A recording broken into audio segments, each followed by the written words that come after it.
ಎಲ್ಲರೂ ಸಮಸ್ಯೆಗಳನ್ನ ನೋಡಿದ್ದೀರ ಅಂದ್ಕೊಂಡಿದ್ದೀನಿ. ಸೊ ಈಗ ಪರಿಹಾರ ಕೊಂಡ್ಕೊಂಬೋಣ. So every problem has its own solution. ಅಂದರೆ ಪ್ರತಿಯೊಂದು ಸಮಸ್ಯೆಗೆ ತನ್ನದೇ ಆದಂಥ ಪರಿಹಾರ ಇರುತ್ತಂತೆ. ಸ್ವಲ್ಪ ತಾಳ್ಮೆಯಿಂದ ಯೋಚನೆ ಮಾಡಿದ್ರೆ ಸಿಕ್ಬಿಡುತ್ತೆ ಅಂತ ಭಗವದ್ಗೀತೆಯಲ್ಲಿ ಮತ್ತು ಗುರು ಎಲ್ಲ ಹೇಳಿದ್ದಾರೆ, ಪುಸ್ತಕಗಳೆಲ್ಲ ಬರೆದಿದ್ದಾರೆ. ಓದ್ಕೊಂಡು ನಿಮ್ಗೆ ನಾನು ಅದೇ ಹೇಳ್ತಾ ಇದ್ದೀನಿ. ಸೊಲ್ಯೂಷನ್ ಇದೆ, ನಂಬೇಕಷ್ಟೇ ನಾವು ಅದನ್ನು. ಸೊ ಏನು ಸೊಲ್ಯೂಷನ್ನು? ಈಗ 3 ಸಮಸ್ಯೆಗಳನ್ನ ಹೇಳಿದ್ದೀನಿ. ಮೊದಲನೇದು ಶಿಕ್ಷಣ, ಎರಡನೇದು ಆರೋಗ್ಯ, ಮೂರನೇದು ಮದುವೆ. ಇನ್ನೂ ಇದೆ ಉದ್ಯೋಗ ಅವಕಾಶ, ಎಂಪ್ಲಾಯ್ಮೆಂಟ್. ಸೊ ಅದಕ್ಕೂ ಕೂಡ ಸೊಲ್ಯೂಷನ್ನ ಕೊಟ್ಬಿಡೋಣ. ಸೊ ಕೋಟಿಗಳು ಬೇಕಲ್ಲ ಮುರಳಿ. ಈಗ ಚೌಟ್ರಿ ಕಟ್ಟೋದಕ್ಕೆ, ದೇವಸ್ಥಾನ ಕಟ್ಟೋದಕ್ಕೆ, ಹಾಸ್ಪಿಟಲ್, ಸ್ಕೂಲ್ಸು, ಕಾಲೇಜ್ ಕಟ್ಟೋದಕ್ಕೆಲ್ಲ ಕೋಟಿಗಳು ಬೇಕು ಅಲ್ಲ. ಹೆಂಗೆ, ಏನು ಸಮಾಚಾರ ಹೇಳ್ತೀನಿ, ಕೇಳಿಸ್ಕೊಳ್ಳಿ. ಸೊ ಈಗ ಕರ್ನಾಟಕ ಗೌರ್ಮೆಂಟ್ ಆಗಿರ್ಬೋದು ಅಥವಾ ಸೆಂಟ್ರಲ್ ಗೌರ್ಮೆಂಟ್, ಸ್ಟೇಟ್ ಅಥವಾ ಸೆಂಟ್ರಲ್ ಯಾವ ಗೌರ್ಮೆಂಟ್ ಆದರೂ ಆಗಿರ್ಬೋದು, ಯಾವ ರೀತಿ ಫಂಕ್ಷನ್ ಮಾಡ್ತಾರೆ ಅಂದರೆ ರನ್ ಮಾಡ್ತಾರೆ ಅಂತ. ಪ್ರತಿ ವರ್ಷ ಬಜೆಟ್ ಅಂತ ಮಾಡ್ತಾರೆ. ಆದಾಯ ಇಲ್ಲಿಂದ ಬರುತ್ತೆ ಅವ್ರಿಗೆ. ನಾವು ಕಟ್ಟೋವಂಥ tax, direct tax, indirect tax, GST, ಅದರಿಂದ ಗೌರ್ಮೆಂಟ್ಗೆ ಆದಾಯ ಅನ್ನೋದು ಹೋಗುತ್ತೆ. ಅರ್ಥ ಆಯ್ತಾ? ಸೊ ಯಾವುದೇ ಪೊಲಿಟಿಕಲ್ ಪಾರ್ಟೀಸ್ ಆಗಿರ್ಬೋದು, ಯಾರೂ ಕೂಡ ಯಾವುದೋ ಒಂದು ಸಂಸ್ಥೆಗೆ ಕೆಲಸನ ಮಾಡೋದಕ್ಕೆ ಹೋಗಲ್ಲ. ಅವ್ರಿಗೆ ಪ್ರತಿ ತಿಂಗಳು ಪೇಮೆಂಟ್ ಇರುತ್ತೆ.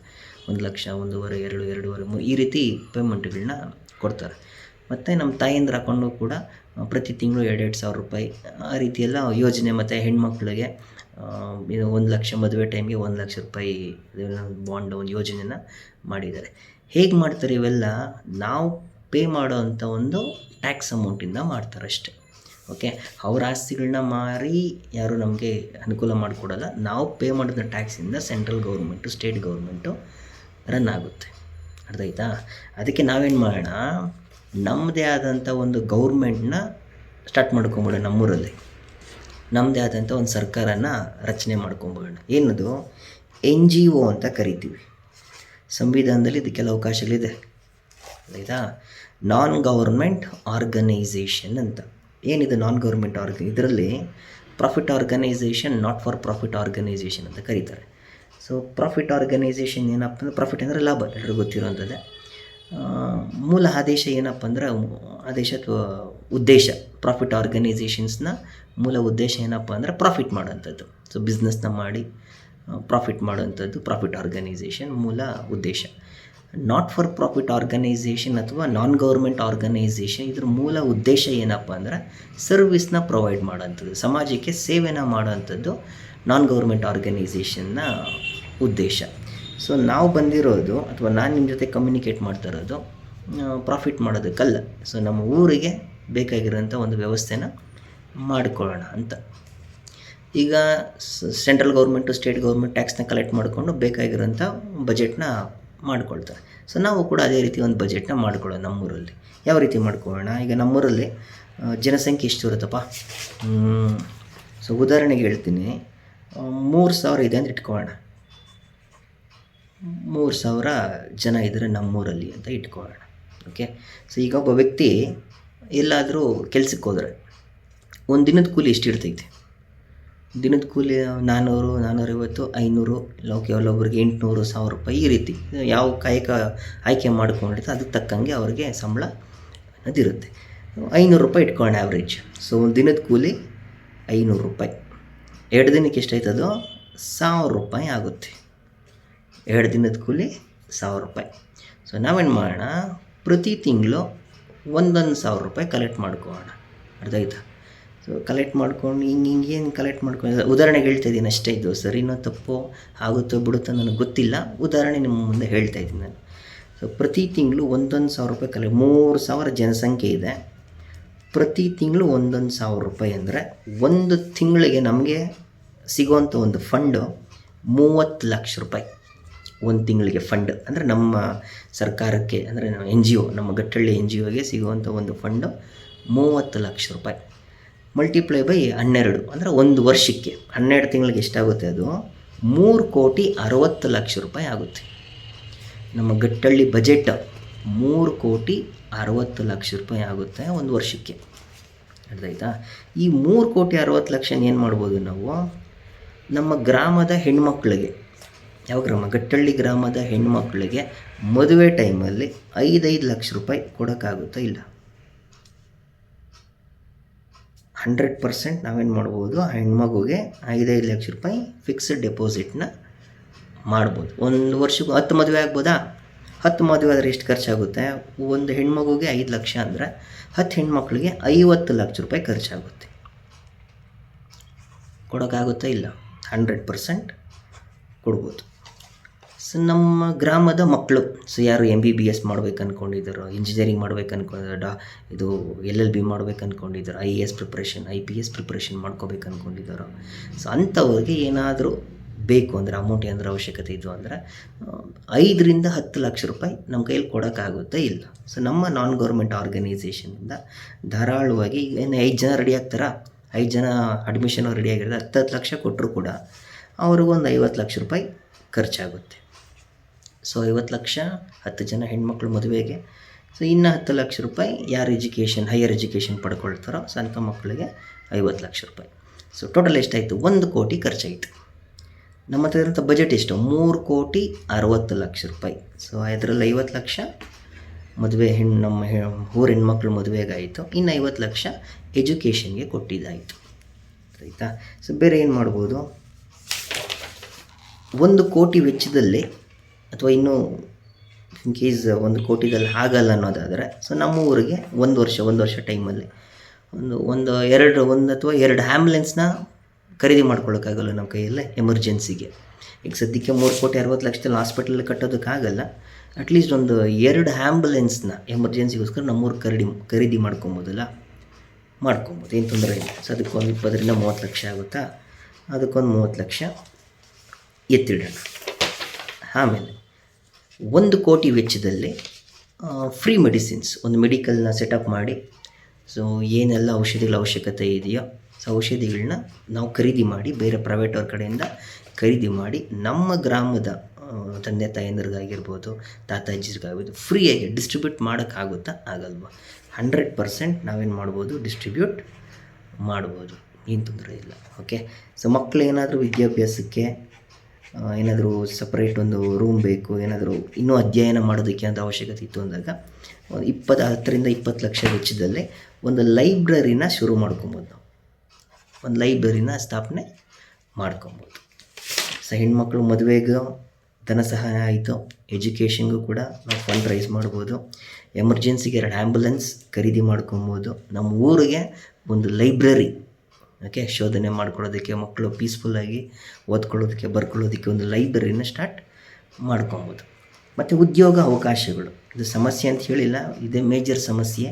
ಸೊ ಉದ್ಯೋಗ ಅವಕಾಶಗಳು, ಒಂದು ಖಾಸಗಿ ಕಂಪ್ನಿದಲ್ಲಿ ಕೆಲಸ ಮಾಡೋ ಇಚ್ಛೆ ಇದ್ದರೆ ಹೋಗ್ಬೋದು, ಏನು ತೊಂದರೆ ಇಲ್ಲ. ಈಗ ಸರ್ಕಾರ ನೌಕರಿ ಬೇಕು ಅಂದರೆ, ಓಕೆ, ಮಿನಿಮಮ್ ಈಗ IAS IPS ಅಥವಾ ಸಬ್ ಇನ್ಸ್ಪೆಕ್ಟ್ರು ಅಥವಾ PIE ಅಂದರೆ ಮಿನಿಮಮ್ 10th ಅಥವಾ PUC ಡಿಗ್ರಿ ಮಿನಿಮಮ್ ಕ್ವಾಲಿಫಿಕೇಷನ್ನ ಕಂಪ್ಲೀಟ್ ಮಾಡ್ಕೊಂಡಿರಬೇಕು.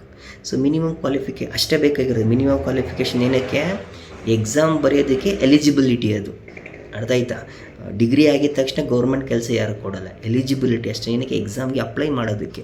ಆ ಎಕ್ಸಾಮ್ ಸಿಲೆಬಸ್ಸೇ ಬೇರೆ, ಆ ಎಕ್ಸಾಮ್ಗೆ ಸಿಲೆಬಸ್ ಓದ್ಕೋಬೇಕು, ಅದಕ್ಕೊಂದು ವರ್ಷ 2 ವರ್ಷ ಪ್ರಿಪ್ರೇಷನ್ ಮಾಡ್ಕೊಬೇಕು, ಎಕ್ಸಾಮ್ ಕ್ಲಿಯರ್ ಆಗಿ ಜೊತೆಗೆ ಇಂಟರ್ವ್ಯೂ ಕ್ಲಿಯರ್ ಮಾಡ್ಕೊಂಡು ಆಮೇಲೆ ಅಪಾಯಿಂಟ್ಮೆಂಟ್ನ ಕೊಡೋಂಥದ್ದು. ಸರ್ಕಾರಿ ಕೆಲಸ ಬೇಕು ಅಂದರೆ ಇದೊಂದು ಪ್ರೊಸೀಜರ್ನು ಕೂಡ ಫಾಲೋ ಅಪ್ ಮಾಡಬೇಕು. ಅದಕ್ಕೂ ಬೇಕಾಗಿದ್ದ ಗೈಡ್ಲೈನ್ಸ್ನ ನಾವೇನು ಮಾಡ್ಬೋದು? ಲೈಬ್ರರಿದಲ್ಲಿ ಪ್ರೊವೈಡ್ ಮಾಡ್ಬೋದು. ಸೊ ಯಾರಿಗೆ IAS IPS ಏನೋ ಒಂದು ಗೌರ್ಮೆಂಟ್ ಸರ್ಕಾರಿ ನೌಕರಿ ಬೇಕು ಅನ್ನೋ ಪ್ರಿಪ್ರೇಷನ್ ಮಾಡ್ಕೊಬೋದು.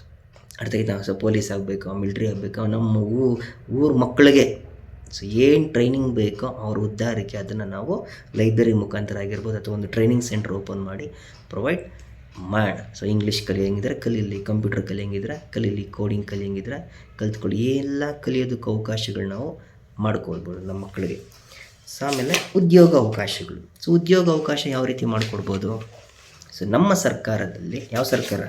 ಕರ್ನಾಟಕ ಸರ್ಕಾರ ಅಲ್ಲ, ಸೊ ನಮ್ಮ ಒಂದು ಗಟ್ಟಳ್ಳಿ ಗ್ರಾಮದ ಸರ್ಕಾರದಲ್ಲಿ ಉದ್ಯೋಗ ಅವಕಾಶ ಯಾವ ರೀತಿ ಮಾಡಬೇಕಂತ ಆಲೋಚನೆ ಮಾಡಿದ್ದೀನಿ ಅಂದರೆ, ಯಾರು ವ್ಯವಸಾಯ ಮಾಡ್ತಾರೋ ಅವ್ರಿಗೆ ಸರ್ಕಾರಿ ಕೆಲಸ. ವ್ಯವಸಾಯ ಮರ್ತ್ವಿ ಅಂದರೆ ಭಿಕ್ಷೆ ಬೇಡಂಥ ಪರಿಸ್ಥಿತಿ ಬಂದ್ಬಿಡುತ್ತೆ. ಸೊ ಮನೆಯಲ್ಲಿ ನಾವು ಚೆನ್ನಾಗಿದ್ರು ಸರಿನೇ, ಏನೋ ಡ್ಯೂಪ್ಲೆಕ್ಸ್ ಮನೆಗಳು ಕಟ್ಕೊಂಡು, ಏನೋ ಲಕ್ಸುರಿ ಕಾರ್ಸು ಬೈಕ್ಸ್ನ ಇಟ್ಕೊಂಡು ಮನೆಗೆ ಕೂತ್ಕೊಂಡಿದ್ರು ಕೂಡ ಕುಡಿಯೋ ನೀರಿಗೆ, ತಿನ್ನೋಂಥ ಊಟಕ್ಕೆ ಭಿಕ್ಷೆ ಬೇಡೋ ಅಂಥ ಒಂದು ಪರಿಸ್ಥಿತಿ ಬಂದ್ಬಿಡುತ್ತೆ. ಯಾಕೆ? ವ್ಯವಸಾಯ ಭೂಮಿಗಳು ದಿನೇ ದಿನೇ ಕಣ್ಮರೆ ಆಗ್ತಾಯಿದೆ, ಅಪಾರ್ಟ್ಮೆಂಟ್ಗಳು ಲೇಔಟ್ಗಳು ಜಾಸ್ತಿ ಆಗ್ತಾಯಿದೆ. ಓಕೆ, ಸೊ ಈಗೇನೋ ಡೇ ಬೈ ಡೇ ನೋಡ್ಕೊಳ್ಳಿ. ಸೊ ಪ್ರೈಸಸ್ಸು, ಪೆಟ್ರೋಲ್ ಪ್ರೈಸು ಜಾಸ್ತಿ, ಓಕೆ, ಅಕ್ಕಿ ಪ್ರೈಸು ಕೂಡ ಜಾಸ್ತಿ ಆಗ್ತಾಯಿದೆ, ತರಕಾರಿ ಬೇಳೆ ಪ್ರತಿಯೊಂದು ರೇಟು ಡೇ ಬೈ ಡೇ ಏನಾಗ್ತಾಯಿದೆ, ಇನ್ಕ್ರೀಸ್ ಆಗ್ತಾ ಹೋಗ್ತಾಯಿದೆ. ಸೊ ನಾವೇನಾದರೂ ವ್ಯವಸಾಯ ಮರ್ತ್ವಿ ಅಂದರೆ ಕುಡಿಯೋ ನೀರಿಗೆ, ತಿನ್ನೋಂಥ ಊಟಕ್ಕೆ ಭಿಕ್ಷೆ ಎತ್ತೋದಂತೂ ಗ್ಯಾರಂಟಿ. ಈಗೇನೋ ಡ್ಯೂಪ್ಲೆಕ್ಸ್ ಮನೆ, ಏನು 5 ಎಕರೆ 10 ಎಕರೆ 10 ಕೋಟಿ ಆಸ್ತಿ 20 ಕೋಟಿ ಆಸ್ತಿನ ಮಾಡಿಟ್ಟಿರ್ಬೋದು, ಆದರೆ 2 ತಲೆಮಾರಿಗೂ ಕೂಡ ಈ ಅಮೌಂಟ್ ಇರಲ್ಲ. ಹೇಳಿದ್ನಲ್ಲ, ವ್ಯವಸಾಯ ಏನಾದರೂ ನಾವು ಮರ್ತ್ವಿ ಅಂದರೆ ಈಗ ಸಂಪಾದನೆ ಮಾಡಿರೋಂಥ 2 ಎಕರೆ 3 ಎಕರೆ ಡ್ಯೂಪ್ಲೆಕ್ಸ್ ಮನೆ, ಕಾರು 2 ತಲೆಮಾರು ಕೂಡ ಇರಲ್ಲ, ಎಲ್ಲ ಕೂಡ ಮಾರ್ಕೊಬೇಕಾಗುತ್ತೆ. ಸೊ ಆ ಒಂದು ವ್ಯವಸ್ಥೆನ ನಮಗೀಗ ಮಾಡಿಟ್ಬಿಟ್ಟಿದ್ದಾರೆ. ಹಾಗಾಗಿ ಏನು ವ್ಯವಸಾಯ ಮಾಡೋರಿಗೆ ಫಸ್ಟು ಪ್ರಿಫರೆನ್ಸ್ನ ಕೊಡ್ತೀವಿ ನಾವು, ಅರ್ಥ ಆಯ್ತಾ? ಸೊ ನಿಮ್ಮದೇ ಭೂಮಿ ಇದ್ದರೆ ಅದಕ್ಕೆ ಬೇಕಾಗಿರೋಂಥ ಸೀಡ್ಸು, ಫರ್ಟಿಲೈಸರ್ಸು, ಮೆಡಿಸಿನ್ ಏನೆಲ್ಲ ಅವಶ್ಯಕತೆ ಇದೆಯೋ ಟ್ರಸ್ಟ್ ಕಡೆಯಿಂದ, ಸೊ ನಾವೇ ನಮ್ಮ NGO ಕಡೆಯಿಂದ ನಾವೇ ಖರೀದಿ ಮಾಡಿಕೊಡ್ತೀವಿ, ಭೂಮಿನ ಬೆಳೀರಿ. ಸೊ ನಿಮಗೆ ಪೇಮೆಂಟ್ ಫಂಡ್ಸ್ ಎಲ್ಲ ಎಷ್ಟು ಕಲೆಕ್ಟ್ ಆಗುತ್ತೋ ನೋಡಿಕೊಂಡು ನಿಮಗೆ ಪ್ರತಿ ತಿಂಗಳು ಅಥವಾ ವರ್ಷಕ್ಕೆ ಒಂದು ಸರಿ ಪೇಮೆಂಟ್ನ ಮಾಡಿಬಿಡ್ತೀವಿ. ಸೊ ನಾವೇ ಮಾರ್ಕೆಟಿಂಗ್ ಮಾಡಿಕೊಡ್ತೀವಿ. ನಿಮ್ಮ ಏನು ತರಕಾರಿ ಬೆಳೆಯೋದಾಗಿರ್ಬೋದು, ಅಕ್ಕಿ ಬೆಳೆಯೋದಾಗಿರ್ಬೋದು, ಏನು ಬೆಳೀತೀರೋ, ಫ್ಲವರ್ಸು ಏನು ಬೆಳೀತೀರೋ ಅದಕ್ಕೆ ಮಾರ್ಕೆಟಿಂಗ್ ಡಿಪಾರ್ಟ್ಮೆಂಟ್ನ ನಾವೇ ರೆಡಿ ಮಾಡಿ ಇಟ್ಟಿರ್ತೀವಿ, ಅರ್ಥ ಆಯ್ತಾ? ಉದ್ಯೋಗ ಅವಕಾಶಗಳನ್ನ ಕ್ರಿಯೇಟ್ ಮಾಡ್ತೀವಿ ನಾವು. ಎಲ್ಲ MNC ಕಂಪ್ನಿದಲ್ಲಿ ವರ್ಕ್ ಮಾಡೋದು, ಯಾವುದೊಂದು ಫಾರಿನ್ ಕಂಪ್ನಿ ವರ್ಕ್ ಮಾಡೋದು ಅವೆಲ್ಲ ಇಲ್ಲ, ಅರ್ಥ ಆಯ್ತಾ? ಉದ್ಯೋಗ ಅವಕಾಶಗಳನ್ನ ನಾವೇ ಕ್ರಿಯೇಟ್ ಮಾಡ್ತೀವಿ. ಸೊ ನಾವೆಲ್ಲ ಎಜುಕೇಷನ್ ಪಡ್ಕೊಬೇಕಾದ್ರೆ ಯಾವ ರೀತಿ ಹೇಳೋರಂದರೆ, ನಮಗೆ ನಿಮಗೆ ಇಂಗ್ಲೀಷ್ ಕಲ್ತಿಲ್ಲ ಅಂದರೆ ಎಲ್ಲೂ ಕೂಡ ಕೆಲಸ ಸಿಗಲ್ಲ, ಇಂಗ್ಲೀಷ್ ಇಲ್ಲಾಂದರೆ ಜೀವನನೇ ಇಲ್ಲ, ಕರೆಕ್ಟಾಗಿ ಮಾತಾಡೋಕ್ಕೆ ಬಂದರೆ ಯಾರು ಕೂಡ ಕೆಲಸ ಬರೀ ಕೆಲಸ ಕೊಡೋದ್ರ ಬಗ್ಗೆ, ಕೆಲಸ ಗಿಟ್ಸ್ಕೊಳ್ಳೋದ್ರ ಬಗ್ಗೆನೇ ನಮಗೆ ಟ್ರೈನಿಂಗ್ನ ಕೊಡ್ತಾಯಿದ್ರು. ಬಟ್ ನಾನು ತಯಾರಿ ಮಾಡೋದು ಏನಪ್ಪ ಅಂದರೆ ಕೆಲಸ ತಗೊಳ್ಳೋದ್ರ ಬಗ್ಗೆ ಅಲ್ಲ, ಕೆಲಸ ಕೊಡೋದ್ರ ಬಗ್ಗೆ ಹೇಳ್ತೀನಿ. ನಮ್ಮಲ್ಲಿ ಬೆಂಗಳೂರಲ್ಲಿ ಕೃಷಿ ಮೇಳ ಅಂತ ಮಾಡ್ತಾರೆ, ಕೈಗಾರಿಕಾ ಮೇಳ ಅಂತ ಮಾಡ್ತಾರೆ. ಹೋಗೋಣ, ಕೃಷಿ ಯಾವ ರೀತಿ ಮಾಡೋದು, ಟೆಕ್ನಾಲಜಿ ಯೂಸ್ ಮಾಡ್ಕೊಂಡು ಯಾವ ರೀತಿ ಮಾಡಬೇಕು, ಓಕೆ, ಸಣ್ಣ ಕೈಗಾರಿಕಾ ಅಂದರೆ ಸ್ಮಾಲ್ ಸ್ಕೇಲ್ ಇಂಡಸ್ಟ್ರೀಸ್ನ ಯಾವ ರೀತಿ ನಮ್ಮ ಊರಲ್ಲಿ ನಾವು ಶುರು ಮಾಡ್ಕೊಬೋದು, ಇದ್ರ ಬಗ್ಗೆ ಎಲ್ಲ ನಮಗೆ ಟ್ರೈನಿಂಗ್ನ ಪ್ರೊವೈಡ್ ಮಾಡ್ತಾರೆ. ಹೋಗೋಣ, ಒಂದು ಮೀಟಿಂಗ್ಸ್ನ ಅಟೆಂಡ್ ಮಾಡೋಣ, ಟ್ರೈನಿಂಗ್ನ ಪಡ್ಕೊಳ್ಳೋಣ. ಸೊ ನಮ್ಮ ಊರಲ್ಲೇ ಬೇಕಾಗಿರೋಂಥ ಉದ್ಯೋಗ ಅವಕಾಶಗಳನ್ನ ಸೃಷ್ಟಿ ಮಾಡ್ಕೊಳ್ಳೋಣ.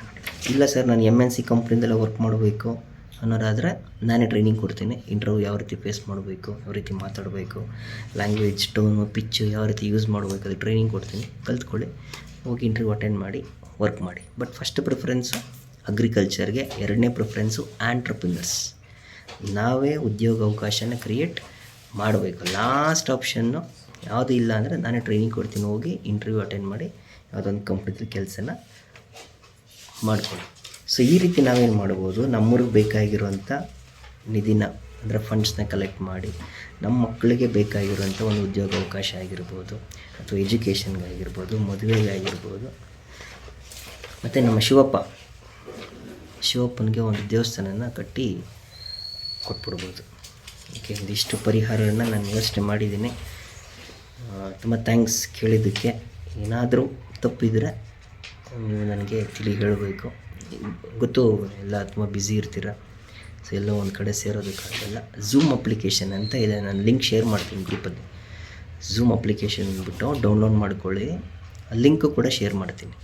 ಆ ಲಿಂಕ್ನ ಕ್ಲಿಕ್ ಆಗಿದ ತಕ್ಷಣ ನಾವೆಲ್ಲರೂ ಕೂಡ ಒಟ್ಟಾರೆ ಕೂತು ಮಾತಾಡ್ಬೋದು. 30 ನಿಮಿಷ 40 ನಿಮಿಷ ಬಂದು ಕುತ್ಕೊಂಡು ಚರ್ಚೆ ಮಾಡ್ಬೋದು. ಏನಾದರೂ ನಿಮ್ಮ ಅನಿಸಿಕೆ ಏನಾದರೂ ಆ್ಯಡ್ ಮಾಡೋಂಗಿದ್ರೆ, ಇಲ್ಲ ನಾನು ಹೇಳೋದ್ರಲ್ಲಿ ತಪ್ಪಿದ್ರೆ ಹೇಳಿ, ಸಜೆಷನ್ಸ್ ಕೊಡಿ, ತಿದ್ಕೊಳ್ತೀನಿ. ಸರಿ ಅನಿಸಿದ್ರೆ ಎಲ್ಲರೂ ಕೂಡ ಒಗ್ಗಟ್ಟಾಗಿ ಮುಂದೆ ನಿಂತು ನಮಗೆ ಬೇಕಾಗಿರೋಂಥ ಒಂದು ಸಮಾಜನ ನಾವು ಕಟ್ಕೊಳ್ಳೋಣ. Thank you.